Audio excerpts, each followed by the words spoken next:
मानुष तन में तू आया है कि पूर्ण भाग लाया है। मानुष तन में तू आया है कि पूर्ण भाग लाया है। तू इतना क्यों गरवाया है, तू इतना क्यों गरवाया है। मौत तेरे हाथ नानी है, मौत तेरे हाथ नानी है। गुरु का नाम ले प्यारे, शब्द पे ध्यान दे प्यारे।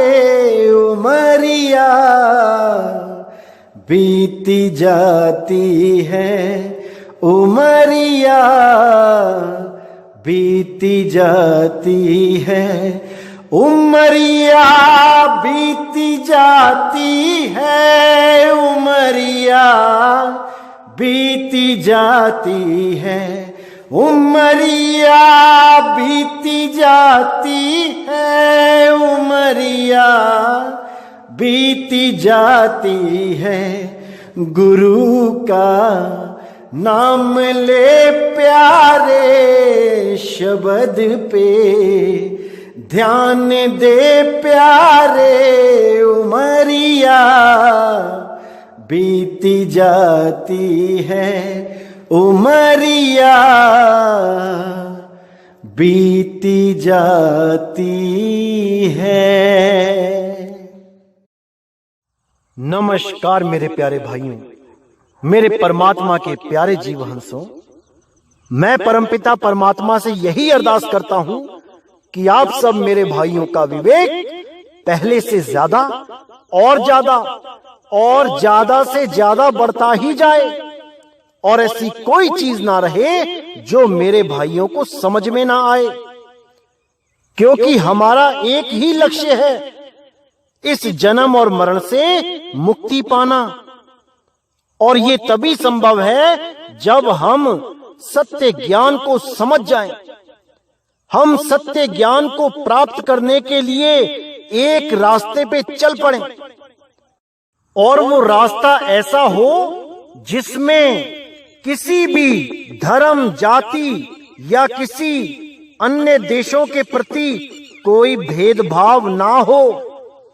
क्योंकि हम सब एक ही परमात्मा के बच्चे हैं, हम में कोई भेद नहीं है। चाहे हम किसी भी जात के हों, चाहे हम किसी भी धर्म के हों, चाहे हम किसी भी देश के हों, हम सब का मालिक एक है। केवल उसके सच्चे स्वरूप को जानना है कि वो कौन है, कैसा है। अगर हम उसको जान जाते हैं तो समझ जाओ कि हमने अपना जीवन सफल कर लिया। अन्यथा हम आए या ना आए एक समान जानो, कोई फायदा ही नहीं मनुष्य जन्म में आने का। हमारे धर्म ग्रंथ चीख चीख के पुकार पुकार के समझाते रहे हमें, ऐसा अनमोल ज्ञान देते रहे, लेकिन हमने उस ज्ञान को नहीं समझा। हम उनकी पूजा करने लगे। जिसने भी हमें ज्ञान दिया हमने उसकी पूजा करनी शुरू कर दी। लेकिन वो ज्ञान क्या दे रहा है इस पे विचार नहीं किया। इस पे विचार कर लेते तो हम सब सदा सदा एक मत हो जाते, हमारे दो भाग नहीं होते। सारी दुनिया में एक ही ज्ञान चलता, दूसरे की जरूरत ही ना पड़ती। क्योंकि जन्म मरण से मुक्ति सत्य को जानने से होती है, ना कि धर्म को बदलने से। किसी भी धर्म में आप हो, आपको धर्म बदलने की जरूरत नहीं है, बिल्कुल नहीं है। बस अपने धर्म ग्रंथों को अच्छी तरह समझो, अच्छी तरह देखो, उसको जानो कि क्या कह रहे हैं धर्म ग्रंथ। और अगर आपने उन धर्म ग्रंथों में से सार निकाल लिया तो आपको कहीं भी जाने की जरूरत नहीं है। आपको वो अनमोल वस्तु घर बैठे मिल जाएगी, कहीं जाने की जरूरत नहीं है। धर्म परिवर्तन की जरूरत तब लगती है आपको जब आपको यही नहीं पता होता कि मेरे धर्म में ज्ञान क्या दिया जा रहा है, हमारे धर्म ग्रंथ हमें बता क्या रहे हैं। अगर इसका आपको पूरा ज्ञान ना हो तब आपको दूसरे धर्म में आकर्षित किया जा सकता है। लेकिन अगर आपको अपने ही धर्म ग्रंथ अच्छी तरह समझ में आते हैं तो आपको कोई बदल नहीं सकता। जैसा कि देखने में आता है कि हमारे भारत देश में सबसे ज्यादा कन्वर्शन हिंदू धर्म में किया जा रहा है। अलग अलग मिशनरीज आके इस धर्म में धर्म परिवर्तन करते हैं। ये धर्म परिवर्तन क्यों होता है? क्योंकि हमें यही नहीं पता कि हमारे धर्म ग्रंथ कहते क्या हैं। अगर हमने अपने धर्म ग्रंथों को सही से जान लिया तो हमें किसी भी धर्म में जाने की जरूरत नहीं है, अपने धर्म को बदलने की जरूरत नहीं है। परमात्मा किसी धर्म के बंधन में नहीं आता कि अगर आप धर्म बदल लोगे तो परमात्मा आपको मिलेगा। आपके धर्म में परमात्मा नहीं मिल सकता। यही अज्ञान है, यही अज्ञान है। तो आज हम अपने ही प्राचीन ग्रंथों के ऊपर बात करेंगे जिनमें अनमोल ज्ञान छुपा है, लेकिन ये ज्ञान छुपे का छुपा ही रह जाता है जब हमें इस ज्ञान को खोल के समझाने वाला कोई नहीं मिलता। क्योंकि आज के समय में कोई भी सत्य बोलने को तैयार नहीं है, सत्य उजागर करने को तैयार नहीं है। तो ऐसी कंडीशन में इन ग्रंथों में जो अनमोल ज्ञान छुपा होता है वो छुपा ही रह जाता है। तो आज हम उस अनमोल ज्ञान को खोलेंगे जिसको जानने के बाद आपको कुछ भी जानना शेष नहीं रह जाता, कुछ भी जानना शेष नहीं रह जाता। केवल एक चीज शेष रह जाती है, वो क्या रह जाती है उसके बारे में भी बात करेंगे। पहले उस अनमोल ज्ञान को समझ लेते हैं कि ऐसा कौन सा ज्ञान है जिसको प्राप्त कर लेने से आगे कुछ भी जानना, यानी कि थ्योरी पार्ट में कुछ भी जानना शेष नहीं रह जाता। उसके बाद केवल प्रैक्टिकल रहता है। तो आज उस थ्योरी को अच्छी तरह क्लियर करेंगे जिसको समझने के बाद आपको हर चीज बिल्कुल साफ समझ में आने लग जाएगी और आप सपने में भी धर्म परिवर्तन के बारे में नहीं सोचोगे। तो आज जो हम सत्संग करने जा रहे हैं वो हम पवित्र गीता जी पे करेंगे, क्योंकि बहुत से भाइयों के मैसेज आ रहे थे कि गीता के अनमोल ज्ञान को खोलिए, गीता के सारे अध्यायों पे सत्संग कीजिए। तो बिल्कुल किए जाएंगे मेरे भाइयों, बिल्कुल किए जाएंगे।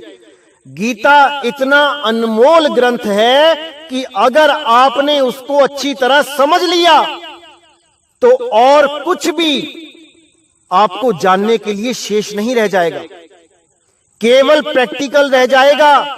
उसके अलावा सब कुछ गीता जी में बताया गया है, सारे भ्रमों को तोड़ा गया है।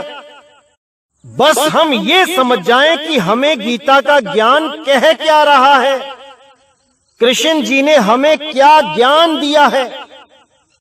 उन्होंने केवल लड़ना ही नहीं सिखाया है अधर्म के खिलाफ, उन्होंने अज्ञान के खिलाफ भी ज्योति जगाई है, अज्ञान को भी मिटाया है, लेकिन हम उसको समझ नहीं पा रहे हैं। तो आज हम गीता जी के कुछ श्लोकों का वर्णन करेंगे। बहुत चिंतन करने की जरूरत है, बहुत मनन करने की जरूरत है। अच्छी तरह समझने पे हर चीज क्लियर हो जाएगी कि क्या कहती है गीता। तो आइए देखते हैं क्या कहती है गीता। जैसा कि मैंने पिछले सत्संगों में अध्याय 2 के बारे में चर्चा की थी, जिसमें आत्मा के बारे में बताया गया था और आत्म ज्ञान की तरफ पूरा इशारा किया गया था। उस अध्याय को पढ़ने के बाद पूरी जागृति आती है कि कृष्ण जी ने गीता में क्या बताया, किसकी साधना करने को बताया, किसकी प्राप्ति के लिए बताया। उस आत्मा के लिए जो निर्लेप है, निर्विकार है, जो कभी जन्मती और मरती नहीं है, उस आत्मा को प्राप्त करने के लिए पूरा अध्याय दूसरा बोला गया। उसके बाद जो अध्याय तीसरा है उसमें भी अनमोल ज्ञान दिया गया। आइए देखते हैं अध्याय तीसरा हमें क्या ज्ञान देता है। तो जब हम अध्याय तीसरे का पहला श्लोक देखते हैं तो उसमें क्या बताया गया है कि अर्जुन कहते हैं कृष्ण जी को कि हे जनार्दन, यदि आपको कर्म की अपेक्षा ज्ञान श्रेष्ठ मान्य है तो फिर हे केशव मुझे भयंकर कर्म में क्यों लगाते हो। कहने का मतलब कि जब दूसरा अध्याय सुना चुके थे कृष्ण जी अर्जुन को और आत्म ज्ञान के बारे में बता चुके थे, लेकिन एक राजा होने के कारण, यानी कि ज्ञानी पुरुष ना होने के कारण, जब अर्जुन उस आत्म ज्ञान को समझ नहीं पाया, मोह रहित नहीं हो पाया, तब अध्याय तीसरा शुरू किया गया। क्योंकि अगर अर्जुन को आत्म ज्ञान हो जाता दूसरे अध्याय में तो अध्याय वहीं खत्म हो जाते और वो धनुष बाण उठा के लड़ने लग जाता। लेकिन उसका मोह भंग नहीं हो पाया दूसरे अध्याय से। वो नहीं जान पाया कि आत्मा अजन्मा है, आत्मा कभी जन्म नहीं लेता, कभी मरता नहीं है। ये शरीर तो एक दिन सबके खत्म हो जाने हैं, चाहे आप किसी को मारो चाहे ना मारो, लेकिन आत्मा सदा अटल अविनाशी है। तो ये ज्ञान जब अर्जुन को नहीं समझ में आया तो आगे तीसरा अध्याय शुरू करना पड़ा। और जब तीसरा अध्याय शुरू किया गया तो अर्जुन ने सीधे प्रश्न रखा कि हे जनार्दन, अगर आप मुझे ज्ञान ही समझाना चाहते हो, ज्ञानी बनाना चाहते हो, आत्मज्ञानी बनाना चाहते हो, तो इस भयंकर कर्म में क्यों लगाते हो, यानी युद्ध क्यों करवाते हो। यानी जब मुझे इतना ऊंचे लेवल का ज्ञान दे ही दिया है तो मुझे युद्ध में क्यों लगाया जा रहा है। क्यों मैं अपने सगे संबंधियों की हत्या करूं, क्यों ना मैं केवल परमात्मा में लीन हो जाऊं, केवल ध्यान करूं, केवल आत्मा को प्राप्त करूं, केवल आत्म ज्ञान में स्थित रहूं। देखने से तो सवाल बिल्कुल जायज लगता है कि जब हमें आप योग सिखा रहे हो, हमें परमात्मा से मिलना सिखा रहे हो, बता रहे हो आत्म ज्ञान के बारे में, तो हमें इतने कर्मों में क्यों उलझना है।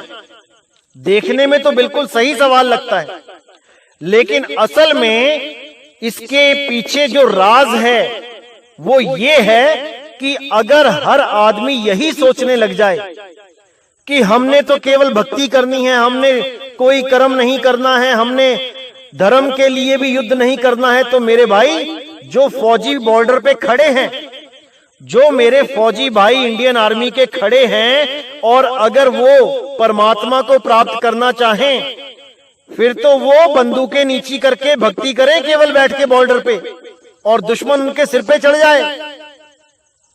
ऐसा बिल्कुल नहीं है कि अगर आप योगी हो गए हो तो आप सारे कर्म त्याग दो।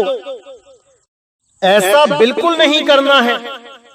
आप अपने कर्म करते चलो, जो आपका कर्तव्य है उसको निभाते चलो, लेकिन सत्य में अपनी आस्था लगाए रहो, सत्य में अपनी सूरत को लगाए रहो।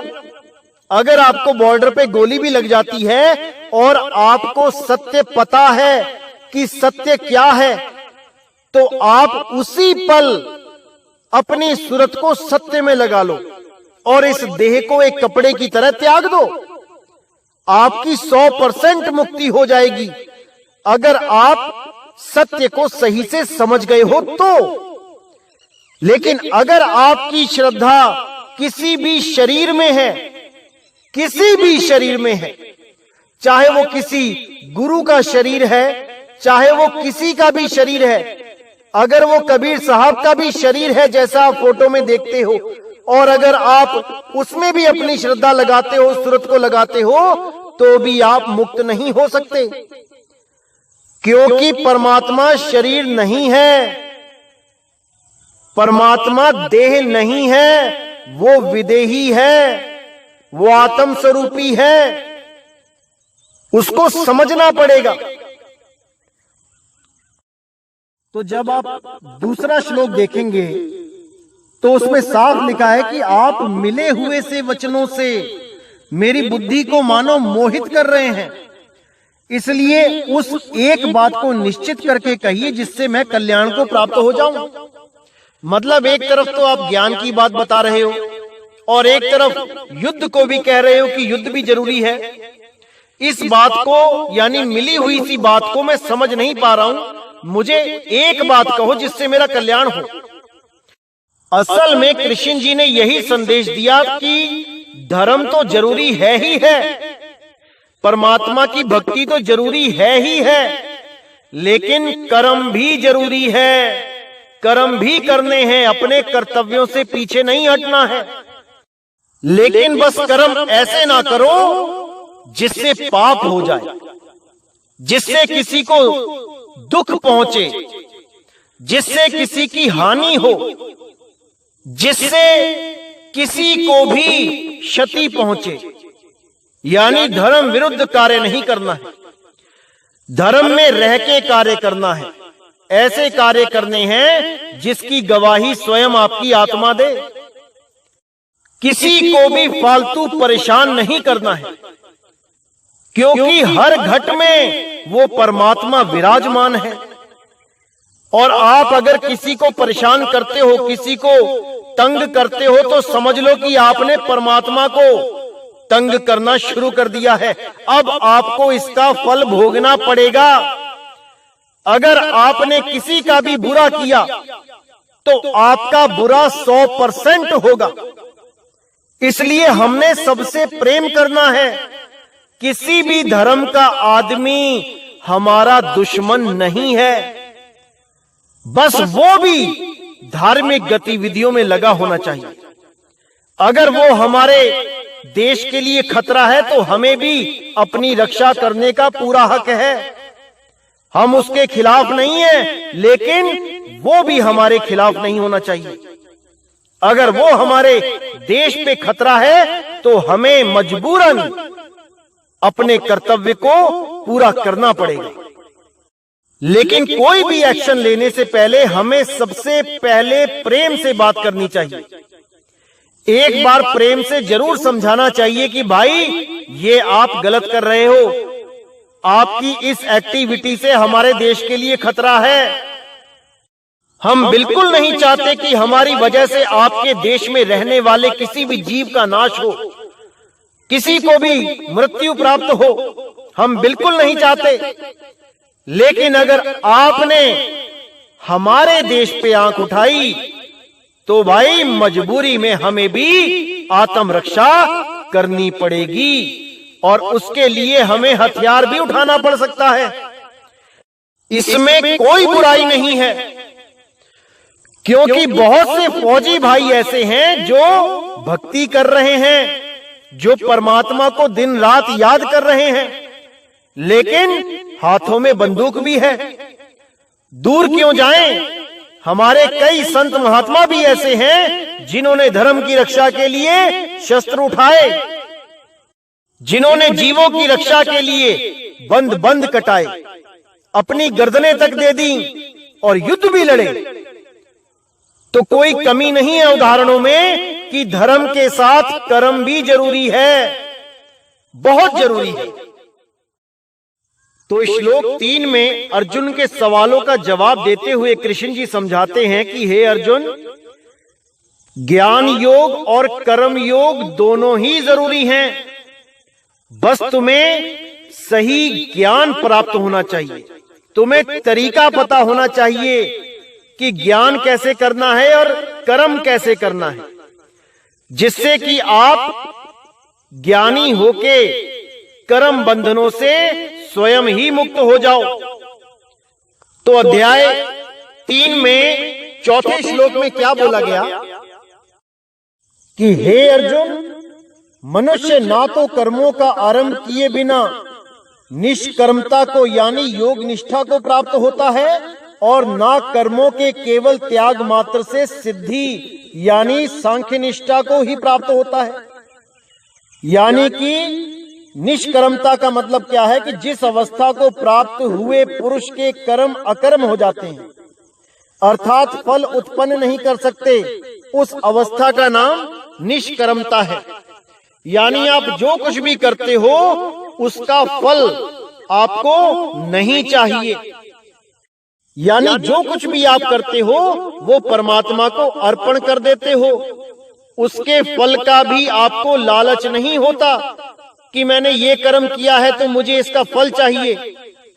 इसीलिए बोला गया है कर्म कर, फल की इच्छा मत कर, क्योंकि फल ही दुखदाई हो जाता है। फल प्राप्त करने के लिए भी इस जन्म में आना पड़ता है। इसलिए परमात्मा के नाम पे कर्म करता जा और फल की इच्छा से रहित हो जा, तब सारे कर्म अकर्म हो जाते हैं। अब उनका कोई लेखा जोखा नहीं रह जाता। तो यहां पे बिल्कुल क्लियर कर दिया कि ना तो कर्म को त्याग के आप योगनिष्ठ हो सकते हो और ना ही केवल कर्म करने से योगनिष्ठ हो सकते हो। आपको बैलेंस बनाना पड़ेगा और सत्य के साथ जुड़ना पड़ेगा, सत्य को समझना पड़ेगा। तो 5वें श्लोक में क्या बताया गया कि निसंदेह कोई भी मनुष्य किसी भी काल में क्षण मात्र भी बिना कर्म किए नहीं रहता, क्योंकि सारा मनुष्य समुदाय प्रकृति जनित गुणों द्वारा परवश हुआ कर्म करने के लिए बाध्य किया जाता है। यानी ऐसा कोई भी इंसान नहीं है, कोई जीव नहीं है जो बिना कर्मों के यहाँ पे रह सके। कुछ ना कुछ कर्म तो उसको करना ही पड़ेगा, क्योंकि 3 गुणों के द्वारा कोई ना कोई कर्म होता ही रहता है। आप 3 गुणों से बच नहीं सकते। रजोगुण, सतोगुण, तमोगुण, इन तीनों गुणों के द्वारा ही प्रकृति में सारे कर्म होते हैं और आपको भी बाध्य किया जाता है कर्म करने के लिए। ये गुणों के द्वारा बाध्य किया जाता है और आप कर्म करते ही हो, जिसका फल आपको भोगना ही पड़ता है। तो आगे 6ठे श्लोक में क्या बताया गया है कि जो मूढ़ बुद्धि मनुष्य समस्त इंद्रियों को हठ पूर्वक ऊपर से रोककर मन से उन इंद्रियों के विषयों का चिंतन करता रहता है, वह मिथ्याचारी अर्थात दंभी कहलाता है। यानी कि आप जबरदस्ती मन को रोक तो लेते हो, लेकिन वो मन अंदर से नहीं रुक पाता। अंदर से ख्याली पुलाव बनते ही रहते हैं। ऊपर से भले आप कितना ही शो करते रहो कि मेरा मन कंट्रोल है, लेकिन अंदर वो मन सदा विचलित रहता है। वो विचलित मन कब शांत होता है? जब आपको सत्य का ज्ञान समझ में आ जाए, जब आपको सत्य का बोध हो जाए और आप सत्य को प्राप्त करने के लिए अग्रसर हो जाओ, उस रास्ते पे चलना शुरू कर दो, तब ये मन धीरे धीरे धीरे कंट्रोल में आना शुरू हो जाता है। अन्यथा इसका कोई इलाज नहीं है। इस मन को कंट्रोल करने के लिए कृष्ण जी ने केवल 2 बातें बताई, अभ्यास और वैराग। जब इन दोनों को आप समझ जाते हो, तब ये धीरे धीरे कंट्रोल होना शुरू हो जाता है। अभ्यास का मतलब है कि बार बार कुछ करना। क्या करना? उस सत्य को याद करना, उस परमात्मा के सत्य स्वरूप को याद करना, जिसको स्मरण करना बोला गया है, पंजाबी में सिमरन करना बोला गया है, उसी को अभ्यास बोला गया है। करत करत अभ्यास ते, करत करत अभ्यास से जड़ मत होत सुजान, ज्यों रसरी आवत जात ते सिल पे पड़े निशान। जब आप बार बार उस परमात्मा को याद करना शुरू करते हो, तो उसके ही गुण आप में आने शुरू हो जाते हैं और धीरे धीरे धीरे धीरे आप उस अवस्था को प्राप्त करने लग जाते हो। और कोई तरीका ही नहीं है मुक्ति प्राप्त करने का। किसी पूजा पाठ से, किसी आरती से, किसी तीर्थ व्रत से मुक्ति नहीं हो सकती। ये केवल पुण्य कर्म है। इनके द्वारा आपको दोबारा इंसानी शरीर मिल सकता है, पर मुक्ति नहीं हो सकती। मुक्ति के बारे में क्या बोला गया है वो हम इसी अध्याय में क्लियर करेंगे। आखिर क्या कहना चाहते थे कृष्ण जी हमें, और हम क्या समझ के क्या करते रहे। तो आइए देखते हैं अगला श्लोक क्या कहता है। तो 7वें श्लोक में क्या बताया गया, किंतु हे अर्जुन, जो पुरुष मन से इंद्रियों को वश में करके अनासक्त हुआ समस्त इंद्रियों द्वारा कर्म योग का आचरण करता है वही श्रेष्ठ है। यानी कि पूरे मन से इंद्रियों को वश में करके अनासक्त होना है, यानी कर्म को करना है, फल की इच्छा नहीं करनी है, उस कर्म में आसक्ति नहीं रखनी है। ऐसी अवस्था में रहकर कर्म करने वाला मनुष्य ही श्रेष्ठ है। तो 8वें श्लोक में क्या बताया गया कि हे अर्जुन, तू शास्त्र विहित कर्तव्य कर्म कर, क्योंकि कर्म ना करने की अपेक्षा कर्म करना श्रेष्ठ है, तथा कर्म ना करने से तेरा शरीर निर्वाह भी नहीं सिद्ध होगा। यानी कि कर्म को त्यागने से अच्छा है कि आप शास्त्रों के अनुकूल कार्य करो, जिससे आपके पुण्य बढ़े और आपको दोबारा इंसान जन्म प्राप्त हो सके। क्योंकि कर्म नहीं करोगे तो आपका निर्वाह भी नहीं होगा। इस दुनिया में रहने के लिए, खाने पीने के लिए कर्म करना ही पड़ेगा। लेकिन जो भी कर्म करो, धर्म से विरुद्ध मत करो, शास्त्र विरुद्ध मत करो, किसी को हानि मत पहुंचाओ, किसी को तकलीफ मत दो, किसी के साथ ठगी मत करो। सबको परमात्मा का रूप समझ के, सबको परमात्मा के बच्चे समझ के एक रस रहो सबके साथ, सबको एक दृष्टि से देखो। तो 9वें श्लोक में बिल्कुल क्लियर कर दिया कि यज्ञ के निमित्त किए जाने वाले कर्मों से अतिरिक्त दूसरे कर्मों में लगा हुआ ही यह मनुष्य समुदाय कर्मों से बंधता है। इसलिए हे अर्जुन, तू आसक्ति से रहित होकर उस यज्ञ के निमित्त ही भली भांति कर्तव्य कर्म कर। अब यहाँ पर यज्ञ के साथ जोड़ा जा रहा है कि कुछ नहीं करने से अच्छा है कि शास्त्रों के द्वारा जो बताया गया है वो कर, यज्ञ कर। यज्ञों के द्वारा तुम्हें पुण्य प्राप्त होगा, तुम्हें मनुष्य जन्म मिल सकता है। बड़े बड़े यज्ञ संपूर्ण किए जाते हैं पुण्यों को बढ़ाने के लिए। यानी कि यज्ञों अर्थात शास्त्र अनुकूल साधना और शास्त्र अनुकूल जो कर्तव्य बताए गए हैं, उनके अलावा अगर मनुष्य कुछ भी करता है तो वो कर्मों के बंधन में बांध दिया जाता है। इसलिए हे अर्जुन, तू आसक्ति रहित होकर उन कर्मों को कर जो शास्त्रों में, ग्रंथों में बताए गए हैं, जो यज्ञ के द्वारा समझाए गए हैं। ध्यान देना है भाइयों कि ये उनके लिए बोला जा रहा है जो कुछ भी नहीं जानते हैं सत्य के बारे में, जो आत्मा के बारे में कुछ नहीं जानते हैं। उनके लिए बोला जा रहा है कि कुछ ना कुछ तो करते रहो, शास्त्र अनुकूल साधना ही करते रहो, यज्ञ करते रहो। इससे तुम्हारे पुण्य बढ़ेंगे और तुम्हें बार बार मनुष्य जन्म की प्राप्ति हो सकती है। तो आगे अध्याय 3 के 10वें श्लोक में क्या बताया जाता है, प्रजापिता ब्रह्मा ने कल्प के आदि में यज्ञ सहित प्रजाओं को रचकर उनसे कहा कि तुम लोग इस यज्ञ द्वारा वृद्धि को प्राप्त हो जाओ, और यह यज्ञ तुम लोगों को इच्छित भोग प्रदान करने वाला होगा। यानी कि सारी प्रजा को पैदा करके ये आदेश दिया गया कि यज्ञों के द्वारा वृद्धि को प्राप्त हो जाओ। यानी कि अपने आप का विस्तार करो, धार्मिक बनो, सत्यवादी बनो, और यह यज्ञ तुम लोगों को इच्छित भोग प्रदान करने वाला होगा।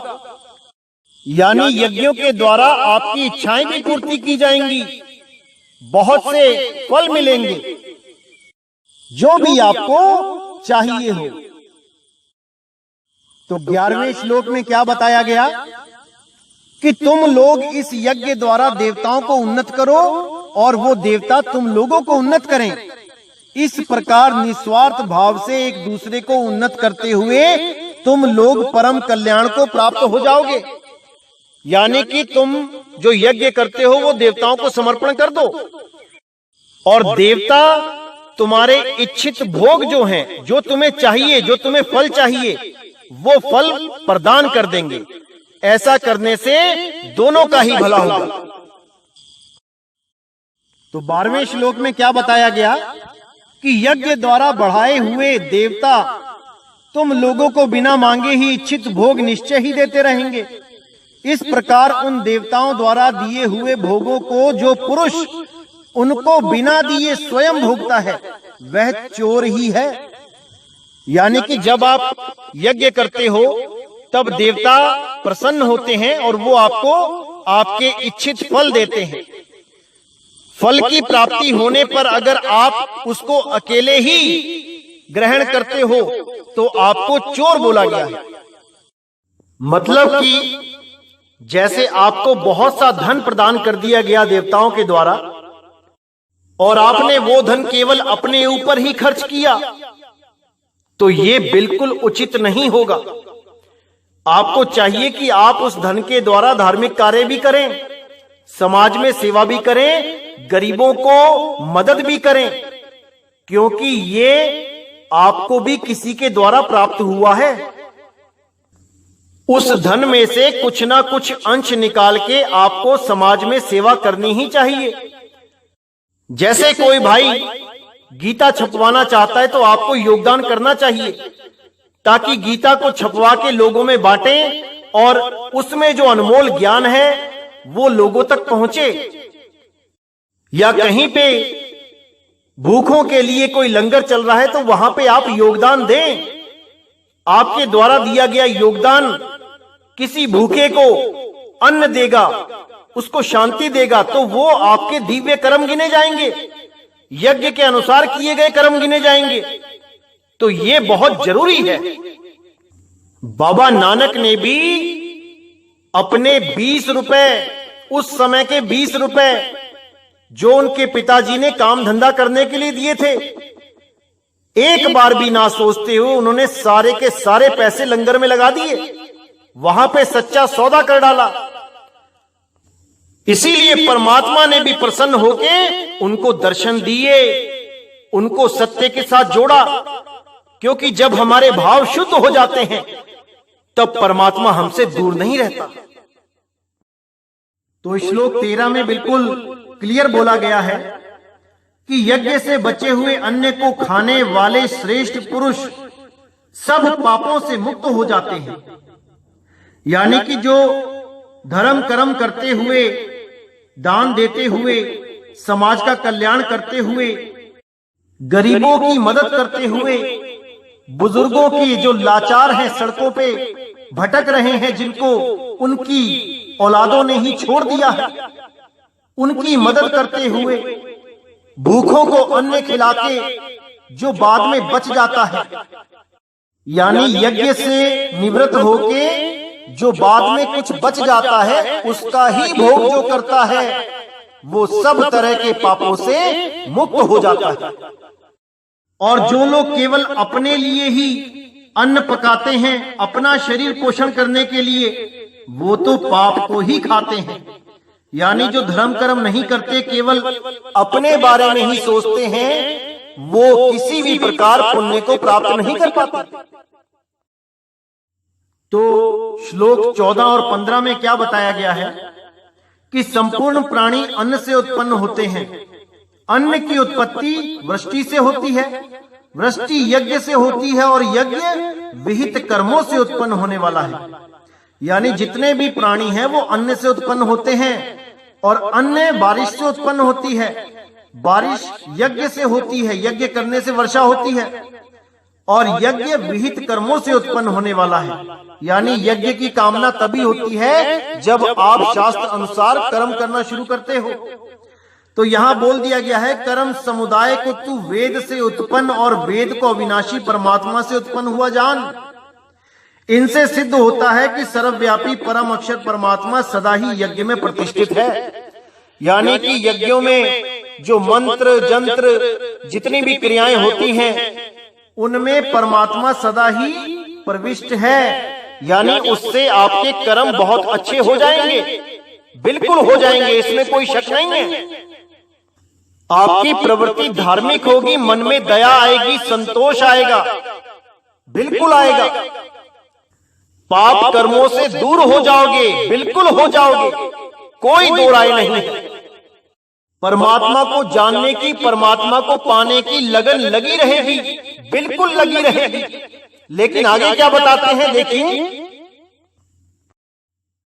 श्लोक 16 में क्या बताया गया कि हे पार्थ, जो पुरुष इस लोक में इस प्रकार परंपरा से प्रचलित सृष्टि चक्र के अनुकूल नहीं बरतता, अर्थात अपने कर्तव्य का पालन नहीं करता, मतलब कि वेदों में दिए गए, पुराणों में दिए गए मंत्रों का जाप नहीं करता, पूजा पाठ नहीं करता, मंदिर नहीं जाता, व्रत नहीं करता, उपवास नहीं करता, तीर्थों में नहीं जाता, यानी कि धार्मिक कर्तव्यों को नहीं करता, वह इंद्रियों द्वारा भोगों में रमण करने वाला पापायु पुरुष व्यर्थ ही जीता है। यानी उसके जीने का कोई मकसद नहीं, वो व्यर्थ ही जी रहा है, एक जानवर की जिंदगी जी रहा है जो ये कुछ भी नहीं कर रहा है। यानी मंत्रों का भी जाप नहीं कर रहा है, भगवान को प्राप्त करने के लिए उसका नाम नहीं जप रहा है, व्रत नहीं कर रहा है, उपवास नहीं कर रहा है, पूजा पाठ नहीं कर रहा है, जो कुछ भी नहीं कर रहा है, उसका जीवन एक पशु तुल्य है। क्योंकि वो अपनी मुक्ति को जान ही नहीं पा रहा है कि मुझे इंसान जन्म केवल मोक्ष के लिए मिला है, मुक्ति के लिए मिला है। वो इसको केवल भोगों में व्यर्थ करके इस दुनिया से अपना जन्म बर्बाद करके चला जाएगा। तो इसलिए ये बहुत जरूरी है, मंत्रों का जाप करना, पूजा पाठ करना, व्रत करना, उपवास करना बहुत जरूरी है, क्योंकि इसी से भक्ति की शुरुआत होती है। ये आपकी भक्ति की शुरुआत है। लेकिन ये कर्तव्य किनके ऊपर लागू नहीं होता, आइए देखते हैं अगले श्लोक में क्या बताया गया। तो अध्याय 3 के श्लोक 17 में बिल्कुल क्लियर कर दिया कि परंतु जो मनुष्य आत्मा में ही रमण करने वाला और आत्मा में ही तृप्त तथा आत्मा में ही संतुष्ट हो, उसके लिए कोई कर्तव्य नहीं है। यानी जो आत्म ज्ञान में स्थित होने के लिए अग्रसर हो गया, जो आत्म ज्ञान को प्राप्त करने के लिए चल पड़ा, या जो आत्म ज्ञान को प्राप्त कर चुका है, उन दोनों के लिए कोई कर्तव्य नहीं है। यानी कि उनको किसी मंत्र की, जंत्र की, तंत्र की, किसी पूजा की, पाठ की, किसी व्रत की, किसी उपवास की, किसी तीर्थों में जाने की कोई जरूरत नहीं रह जाती, क्योंकि वो उस चीज को प्राप्त करने जा रहे हैं जो सबका मूल है। यानी एक किसान जब कोई पेड़ उगाता है तो वो सारा पानी जड़ में ही डाल देता है, उसे वो पानी पत्तों में, टहनियों में डालने की जरूरत नहीं रह जाती, क्योंकि उसे सत्य का बोध हो चुका है कि पानी केवल जड़ में डाला जाता है। इसी प्रकार कृष्ण जी के द्वारा दिया हुआ ज्ञान जब समझ में आ जाता है तो वो मनुष्य समझ जाता है कि आत्मा में ही रमण करना है, आत्म ज्ञान में ही स्थित होना है। आत्म ज्ञान के अलावा और कोई ज्ञान नहीं है जिसके द्वारा कल्याण हो पाए। कबीर साहब ने भी यही बोला, आत्म ज्ञान बिना नर भटके, कभी मथुरा कभी काशी, जल में मीन प्यासी, मोहे देखत आवे हांसी। तो इस प्रकार इस ज्ञान को अच्छी तरह समझना है कि गीता हमें क्या कहना चाहती है। इसको समझे बिना हमारी तरक्की नहीं हो पाएगी, क्योंकि हमारे धर्म ग्रंथ हमें कहना तो कुछ और चाहते हैं, लेकिन हम समझ कुछ और जाते हैं। यही दुविधा है कि हम दूसरे धर्मों की तरफ आकर्षित हो जाते हैं, क्योंकि हमें स्वयं नहीं पता होता कि हमारे धर्म ग्रंथ क्या कह रहे हैं। यही सबसे बड़ा कारण है धर्म परिवर्तन का। हमें धर्म परिवर्तन की जरूरत नहीं है, हमें मन परिवर्तन की जरूरत है, हमें ज्ञान परिवर्तन की जरूरत है। जो ज्ञान हमें समाज के द्वारा दे दिया गया है, हमने उसमें निर्णय करना है कि हमारे धर्म ग्रंथ क्या बता रहे हैं और समाज में हमें क्या ज्ञान दिया जा रहा है। हमने निर्णय करके सत्य को ग्रहण कर लेना है, क्योंकि धर्म ग्रंथ झूठ नहीं बोल रहे, बस हमें समझाने वाला कोई नहीं मिल रहा है। अगर समझाने वाला मिल जाए तो हम अपने ही धर्म में रह के परमात्मा को प्राप्त कर सकते हैं, कहीं जाने की जरूरत नहीं। तो आगे 18वें श्लोक में बिल्कुल क्लियर कर दिया कि उस महापुरुष का इस विश्व में ना तो कर्म करने से कोई प्रयोजन रहता है और ना कर्मों के ना करने से ही कोई प्रयोजन रहता है। किस महापुरुष का? जो आत्म ज्ञान को प्राप्त कर चुका है या आत्म ज्ञान को प्राप्त करने के लिए तत्पर हो चुका है, जो कदम बढ़ा चुका है। वो दोनों ही महापुरुष की श्रेणी में गिने जाते हैं, क्योंकि वो सत्य को प्राप्त करने के लिए निकल पड़े हैं। तो साफ बोला गया है कि उस महापुरुष का इस विश्व में ना तो कर्म करने से कोई प्रयोजन रह जाता है और ना कर्मों के ना करने से कोई प्रयोजन रहता है। यानी कि वो कुछ करे तब भी ठीक है, ना करे तब भी ठीक है, उससे कोई फर्क नहीं पड़ता। तथा संपूर्ण प्राणियों में भी इसका किंचित मात्र भी स्वार्थ का संबंध नहीं रह जाता।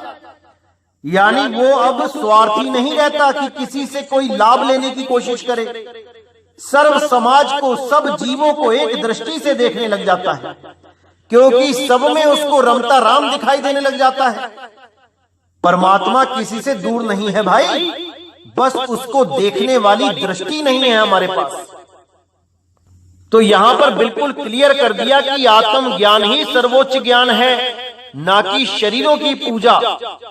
शरीरों की पूजा का तो पूरा खंडन किया गया है गीता में। आइए देखते हैं क्या कहती है गीता शरीरों की पूजा के बारे में। अब 15वें श्लोक में कितना क्लियर कर दिया कि माया द्वारा जिनका ज्ञान हरा जा चुका है, ऐसे असुर स्वभाव को धारण किए हुए मनुष्यों में नीच दूषित कर्म करने वाले मूढ़ लोग मुझको नहीं भजते, यानी मेरे असली स्वरूप को नहीं जान पाते। वो माया के अधीन ही रह जाते हैं और माया उनका बुद्धि विवेक हर लेती है।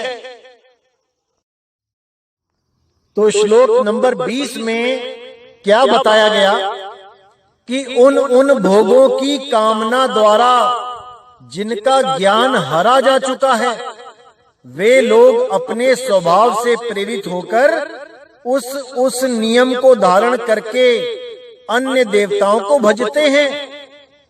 अब यहाँ पर क्या बताया जा रहा है, इसको गहराई से समझना पड़ेगा।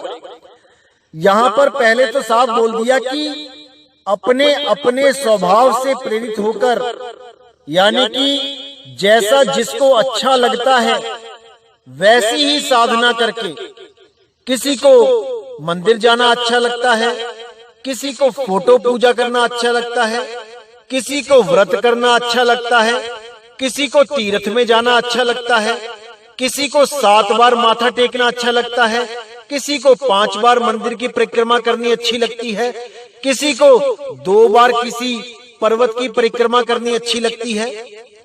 तो अपने अपने स्वभाव के कारण, स्वभाव से प्रेरित होकर उस नियम को धारण करके अन्य देवताओं को भजते हैं। कौन भजते हैं? जिनका ज्ञान हरा जा चुका है माया के द्वारा। और क्यों हरा जा चुका है? भोगों की कामना की वजह से। भोगों की कामना ही माया रूप में उनका ज्ञान हर लेती है और अपने अपने स्वभाव के कारण वो तरह तरह की पूजाओं में लग जाते हैं और देवी देवताओं को, अन्य देवी देवताओं को भजने लग जाते हैं। अब यहाँ पर गौर ये करना है कि देवी देवताओं के बारे में ऐसा क्यों बोला गया? क्योंकि यहाँ पर देवी देवताओं का मतलब सीधे शरीर से है कि मुझ आत्म स्वरूप अविनाशी को ना जानने के कारण अन्य देवी देवताओं के शरीरों को पूजने लग जाते हैं लोग। कोई किसी की पूजा में लग जाता है, कोई किसी की पूजा में लग जाता है, क्योंकि इतने सारे देवी देवता हैं जिसको जो भाता है, जहां से किसी की छोटी सी फरियाद पूरी हो जाती है, वो उसी को परमात्मा मान के उसको भजने लग जाता है। जबकि मेरा स्वरूप कुछ और है। इन मनमुखी पूजाओं के द्वारा मुझे प्राप्त नहीं किया जा सकता।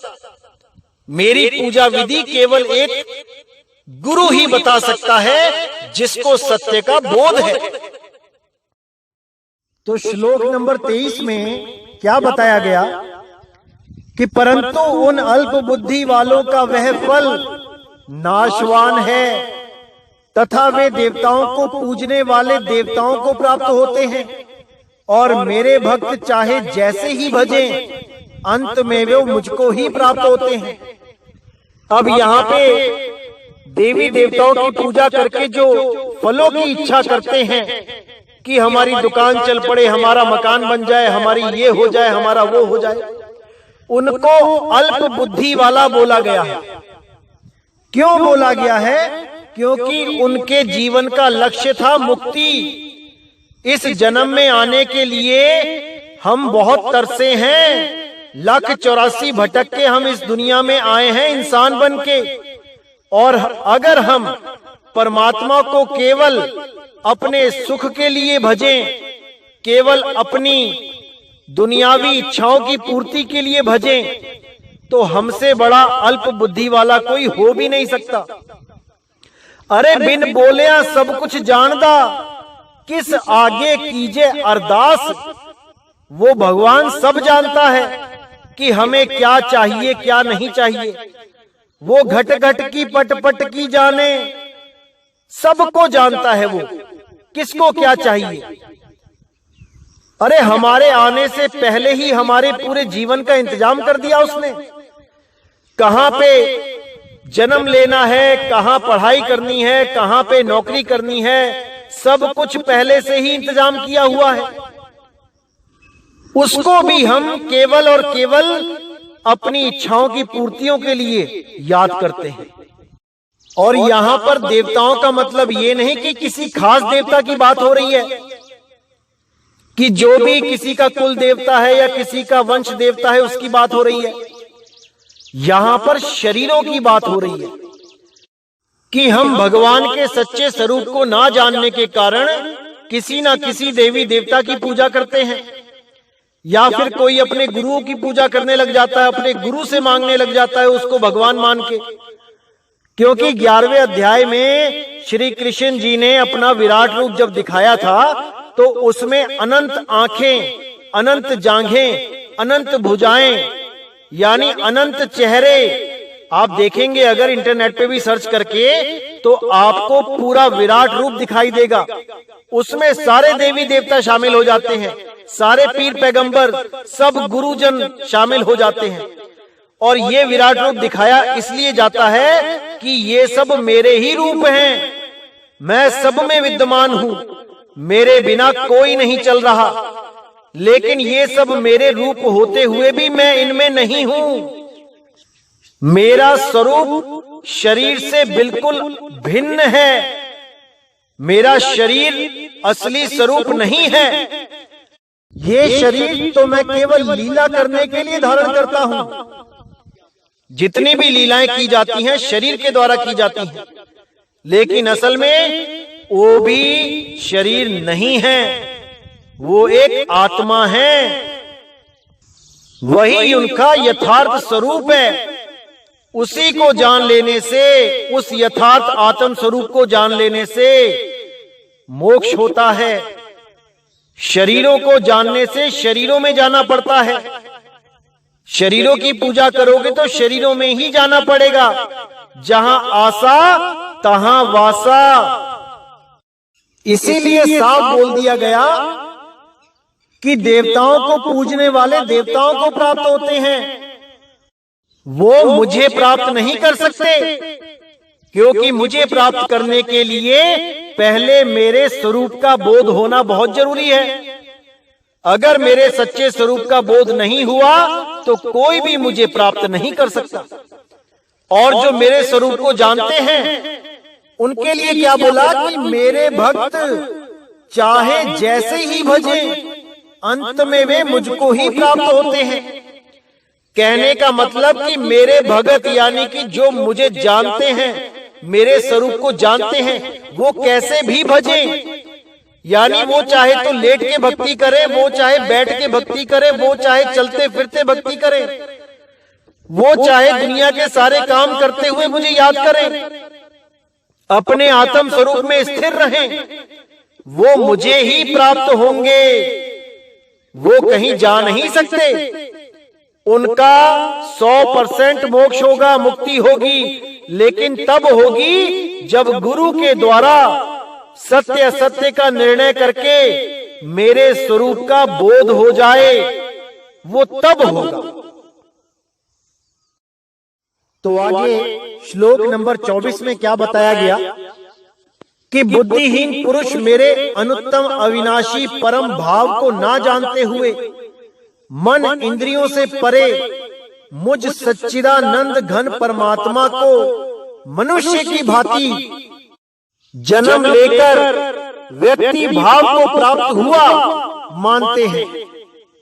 कितना क्लियर कर दिया देखिए, यहाँ पे थोड़ा सा विवेक लगाइए, पूरा समझ में आएगा कि क्या कहना चाहती है वाणी। बुद्धिहीन पुरुष मेरे अनुत्तम अविनाशी परम भाव को ना जानते हुए, यानी कि जो बुद्धिहीन है, यानी जिनको मेरे स्वरूप का बोध नहीं है, जो मुझे एक शरीर समझते हैं और ये नहीं जानते कि मैं आत्म स्वरूप हूं, यानी कि मन और इंद्रियों से परे जो मेरा असली स्वरूप है, उसको वो बुद्धिहीन प्राणी नहीं जान पाते। क्योंकि हम लोग भगवान को मन और इंद्रियों के द्वारा जानने की कोशिश करते हैं, जो कि बिल्कुल असंभव है। मन और इंद्रियां क्या हैं? मन यानी कि जैसे कल्पना करते हैं, कल्पना करके भगवान की कोई फोटो बना देते हैं, कोई भगवान की मूर्ति बना देते हैं केवल कल्पना के द्वारा, और उसी को भगवान मान के पूजा करने लग जाते हैं। ये हो गया मन के द्वारा। और इंद्री क्या है? 5 कर्म इंद्री, 5 ज्ञान इंद्री। हम 10 इंद्रियों के द्वारा उसको पूजने की कोशिश करते हैं, उसको प्राप्त करने की कोशिश करते हैं। 5 ज्ञान इंद्री में क्या आता है? आंख, कान, नाक, जीभ और त्वचा। हम आंखों के द्वारा देख के, फोटो देख के, मूर्ति देख के उसकी पूजा करना शुरू करते हैं कि शायद ऐसे भगवान मिल जाए। हम कानों के द्वारा उसके भजन सुन के सोचते हैं शायद ऐसे भगवान मिल जाए। हम नाक के द्वारा यानी कि खुशबूदार जो धूप अगरबत्तियां हैं लगा के उसको सोचते हैं कि ऐसे भगवान मिल जाए। हम जीभ के द्वारा यानी 36 भोग 56 भोग का प्रसाद ग्रहण करके सोचते हैं कि ऐसे भगवान मिल जाए। और चमड़ी के द्वारा जैसे हम लोग कई बार तपस्या करने लग जाते हैं, अपनी चमड़ी को सड़ाने लग जाते हैं, चमड़ी पे दुख देने लग जाते हैं, कष्ट देने लग जाते हैं, तो कई बार सोचते हैं शायद ऐसे भगवान मिल जाए। पर ना तो 5 ज्ञान इंद्रियों से भगवान मिलेगा, ना 5 कर्म इंद्रियों से। भगवान मन और इंद्री से परे है। इसी के लिए मल्लुकदास जी ने बोला कि एक समय गुरु बंसी बजाई काल इंद्री के तीर। काल इंद्री के तीर यानी कि काल यानी मन, और इंद्रियां आपको पता ही है। काल इंद्री और मन इंद्री एक ही बात है। तो मन इंद्रियों के द्वारा हम उसको प्राप्त नहीं कर सकते, उसको हम जान ही नहीं सकते, क्योंकि उसको केवल सुरत पहचान सकती है और सुरत ही मन इंद्रियों से परे का रास्ता तय कर सकती है, नहीं तो हम कभी उसको प्राप्त नहीं कर सकते। उस आत्म स्वरूप को केवल और केवल सुरत प्राप्त कर सकती है। इसीलिए बोला गया सुरत बांध स्थिर करो आठों पहर हुजूर। उस आत्म स्वरूप में अपनी सुरत को आठों पहर लगा लो और आत्मा में ही परमात्मा का वास है, वो आपको जरूर मिलेगा। बस आप देह से परे हो जाओ। देह की पूजा करोगे तो देह में ही आना पड़ेगा, और विदेही की पूजा करोगे तो विदेही हो जाओगे, सदा सदा के लिए अमर हो जाओगे, दोबारा जन्म मरण में नहीं आना पड़ेगा। मेरा सत्संग करने का बस यही उद्देश्य है कि मेरे भाइयों को बार बार गर्भ में ना आना पड़े। कृष्ण जी का संदेश यही है कि उनके सच्चे स्वरूप को जान लो, जो शरीरों से परे है। जो शरीरों से परे स्वरूप को जान जाएगा वो कभी गर्भ में नहीं आएगा। यही मैं चाहता हूं कि हर देश, हर धर्म, हर जात वाला इंसान इस गीता के संदेश को जरूर सुने और अपने जीवन में एक यू टर्न लेके आए। मैं जानता हूं कि हर आदमी, भारत देश में तो कम से कम बहुत से लोग हैं जो कृष्ण जी से बहुत प्रेम करते हैं, लेकिन उनके परम ज्ञान को नहीं जान पा रहे हैं, क्योंकि कोई बताने वाला नहीं मिल रहा है। तो मैं यही चाहता हूं कि घर घर में गीता का पाठ होना चाहिए, क्योंकि गीता का पाठ करने से, गीता के बारे में जानने से हमें आत्म स्वरूप के बारे में पता लगता है कि हम देह से भी कुछ अलग हैं। हम देह नहीं है भाई, हम आत्मा हैं। और जितने भी, जो भी आपको कोई जीवित दिखाई दे रहा है, उसका भी असली स्वरूप आत्मा ही है। बस हम अपने स्वरूप को भूल चुके हैं। उस स्वरूप को ही याद करना है और हमारा काम बन जाएगा। लेकिन उसके लिए केवल आपको एक आत्मज्ञानी गुरु की आवश्यकता है, जो आपको आत्म बोध करवा सके, जो आपको आत्म ज्ञान दे सके, जो बता सके कि आपने कैसे सूरत को अपनी आत्मा में लगाना है, उस अखंड नाद में, उस अखंड शब्द में लगाना है। बस इतना बोध कराने वाला गुरु आपको कहीं भी मिल जाए, आप उससे दीक्षा ले लो। चाहे वो अमेरिका में है, चाहे वो इटली में है, जापान में है, जर्मनी में, फ्रांस में, वो कहीं पे भी मिल जाए, उसके साथ जुड़ जाओ और अपना आत्म कल्याण करो। इस जीव को सदा सदा के लिए मुक्त कर लो। तो इसीलिए अध्याय 4 के 34वें श्लोक में गुरु की महिमा बताते हुए कृष्ण जी ने क्या उपदेश किया है कि उस ज्ञान को तू तत्वदर्शी ज्ञानियों के पास जाकर समझ, उनको भली भांति दंडवत प्रणाम करने से, उनकी सेवा करने से और कपट छोड़कर सरलता पूर्वक प्रश्न करने से वे परमात्म तत्व को भली भांति जानने वाले ज्ञानी महात्मा तुझे उस तत्व ज्ञान का उपदेश करेंगे।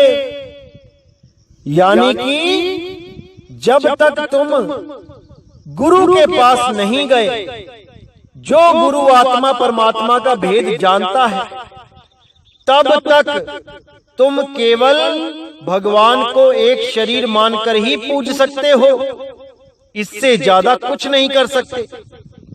उनके नाम की आरतियां गाओगे, उनके नाम के दिए जलाओगे, उनके नाम पे हवन कराओगे, लेकिन परमात्म तत्व, उनका यथार्थ स्वरूप वो नहीं जान पाओगे। और जब तक यथार्थ स्वरूप नहीं जाना, माया के चक्कर में उलझे रहोगे। माया पार नहीं लगने देगी। माया से पार केवल वही हो सकता है जो यथार्थ स्वरूप को जान जाता है, और वो यथार्थ स्वरूप केवल गुरु ही बता सकता है। लेकिन केवल वो गुरु जो सच में उस आत्म ज्ञान को, उस यथार्थ स्वरूप को जानता है। जो गुरु खुद ही भगवान को एक शरीर रूप में पूज रहा है, वो तुम्हें भी ज्ञान नहीं करवा पाएगा, क्योंकि उसने खुद नहीं जाना उस अविनाशी परम तत्व को, वो तुम्हें भी नहीं बता पाएगा। लेकिन अगर किस्मत से तुम्हें वो गुरु मिल गया तो मेरे भाई समझो कि फिर तुम्हारा कल्याण होना निश्चित है, क्योंकि 35वें श्लोक में क्लियर कर दिया है कि जिसको जानकर, यानी उस परमात्म स्वरूप को जानकर फिर तो इस प्रकार मोह को नहीं प्राप्त होगा, यानी दोबारा तुम मोह को यानी माया में नहीं उलझोगे। अब तुम्हें परमात्म तत्व का पूर्ण बोध हो जाएगा और तुम दोबारा भगवान को एक शरीर मानने की गलती नहीं करोगे। वो देह नहीं है भाई, वो विदेह है, वो आत्म स्वरूप है। आप भी एक आत्म स्वरूप ही हो, लेकिन अज्ञानता के कारण अपने आप को शरीर मान बैठे हो। यही अज्ञान को खत्म करने के लिए गीता का उपदेश किया गया था रण क्षेत्र में कि हे अर्जुन, ये जितने भी तुम्हें दिखाई दे रहे हैं ये शरीर नहीं है, ये आत्मा ही है। ऐसा कोई समय नहीं था जब ये राजा महाराजा नहीं थे, और ऐसा कोई समय नहीं होगा जब ये लोग नहीं होंगे। यानी केवल इनके शरीर को खत्म करने से इसका मतलब ये नहीं कि आपने इसको खत्म कर दिया। ये अविनाशी हैं, बस ये अपने आप को पहचान नहीं पा रहे। इनके शरीरों को तो पहले ही खत्म किया जा चुका है मेरे द्वारा। तुम तो केवल अपना कर्तव्य निभाओ, ये पहले ही मेरे द्वारा मारे जा चुके हैं। तुम बिल्कुल फिक्र मत करो, केवल इनका शरीर मरेगा, आत्मा सदा सदा अमर है, सदा सदा अमर है। इसी तो मेरे भाइयों, इस गीता के अनमोल ज्ञान को अच्छी तरह समझना है। बहुत सटीक ज्ञान है, बहुत ही पवित्र ज्ञान है, इसको अच्छी तरह समझना है। इसको समझने मात्र से हमारे सारे भ्रम टूट जाते हैं। अब हमें केवल एक गुरु की जरूरत रह जाती है कि हम गुरु धारण करें। और अगर हमें कहीं भी आत्मज्ञानी गुरु मिल जाता है तो हमें निसंकोच होके उस गुरु को धारण कर लेना चाहिए, चाहे वो कहीं पे भी हो, किसी भी जात का हो, किसी भी मजहब का हो, कैसा भी हो, लेकिन उसको आत्म ज्ञान होना चाहिए। इससे कोई फर्क नहीं पड़ता कि वो किस धर्म का है, किस जात का है, किस मजहब का है, उसके पास आत्म ज्ञान होना चाहिए। अगर आत्म ज्ञान है तो आपको बिल्कुल नहीं सोचना चाहिए और उस गुरु के साथ जुड़ जाना चाहिए। लेकिन अगर वो केवल कहानी किस्से सुनाने वाले और मंत्र देने वाले गुरु हैं तो आपको एक बार जरूर सोचना चाहिए, क्योंकि यहां पर आत्मज्ञानी उस निहित तत्व का ज्ञान कराने वाले गुरु की बात की जा रही है। बस इस पे विचार करना है। और आपको बताना चाहूंगा मेरे भाइयों की एक मैसेज आया था मुझे किसी भगत भाई का। उसने मुझसे सवाल पूछा था। वो सवाल मेरा एक सत्संग सुन के उसके दिमाग में आया था, जो मैंने वहां पे गुरुओं के बारे में बताया था कि कौन सा गुरु कैसी चाल पकड़ाता है, चींटी की चाल, मकड़ी की चाल, मछली की चाल और विहंगम चाल। उसमें जो मकड़ी की चाल वाले जो गुरु थे, जो 5 नाम देते हैं, उनका मैंने जिक्र किया था कि जो हमारी सूरत रूपी नारी को 5 नाम यानी 5 पुरुषों के द्वारा जोड़ देते हैं, वो कभी पतिव्रता नहीं हो सकती। तो मेरे किसी भाई ने गलती से उस उदाहरण को द्रौपदी के ऊपर ले लिया कि द्रौपदी के भी 5 पति थे, तो क्या वो पतिव्रता नहीं है? भाई द्रौपदी पतिव्रता है, उसके पीछे क्या कारण है? क्योंकि उसने सर्व समाज के सामने पांचों को अपनाया अपने पति के रूप में। वो पतियों को जानती थी और सारे पति उसको जानते थे। लेकिन यहाँ पर जो मैंने उदाहरण दिया था, ये उन गुरुओं के ऊपर बोला था कि जो हमें बुलाते तो हैं एक परमात्मा, एक नाम कह के कि परमात्मा एक है, उसका एक नाम है, लेकिन जब हम नाम लेने जाते हैं तो हमें 5 नाम दे दिए जाते हैं और वो 5 नाम एक परमात्मा के नहीं होते। आप उन गुरुओं के पास जाओगे तो आपको पता लगेगा कि 5 लोकों के यानी 5 मंडलों, रूहानी मंडलों के 5 अलग अलग धनियों के नाम पकड़ा दिए हमें, जिनको हम जानते तक नहीं, जिनका हमने कभी नाम तक नहीं सुना। अगर पत्नी को पता ही ना हो कि 5 पति कौन कौन से हैं, तो वो कैसे पतिव्रता रहेगी? द्रौपदी को तो सब पता था कि ये 5 पांडव ही मेरे पति हैं, सबके सामने अपनाया। इसीलिए कृष्ण जी ने भी उसे बहन स्वीकार किया। लेकिन यहां पर वो उदाहरण नहीं दिया जा रहा था, आपने गलत समझ लिया है। लेकिन मेरा बिल्कुल भाव नहीं था कि ये द्रौपदी को बोला मैंने, बिल्कुल नहीं। तो ये उन गुरुओं के लिए बोला गया जो एक परमात्मा करते हुए हमें 5 नाम से जोड़ देते हैं। अरे जब परमात्मा एक है तो हमें नाम भी एक दो। चलो मैं कहता हूं परमात्मा के हजारों नाम है, तुमने 5 नाम दे भी दिए, तो तुम ये कह दो कि ये सब नाम एक ही परमात्मा के हैं, तब भी समझ में आता है। तो इसलिए मैंने ये उदाहरण वहां पे दिया था, तो इसको अन्यथा ना ले। तो मेरे भाइयों, आज का सत्संग मैं यहीं समाप्त करूंगा और परमात्मा से यही अरदास करूंगा कि आपको हर चीज समझ में आने लग जाए, हर ग्रंथ की गहराइयां जो उसमें वाणियों में गुप्त भेद छुपे हैं वो आपको समझ में आने लग जाए, ताकि आपके जीव का कल्याण हो, आपका जन्म मरण सदा के लिए खत्म हो जाए। मेरी बस यही अरदास है मेरे मालिक से, और मुझे कुछ नहीं चाहिए। तो मेरे भाइयों, अब मुझे विदा करें। बोले सतगुरु बंदी छोड़ सतगुरु सत्य कबीर साहिब की सदा ही जय हो। सभी संतों की सदा ही जय हो, सभी भक्तों की सदा ही जय हो, सभी ज्ञानी पुरुषों की जय हो। सतनाम साहिब बंदी, सतनाम।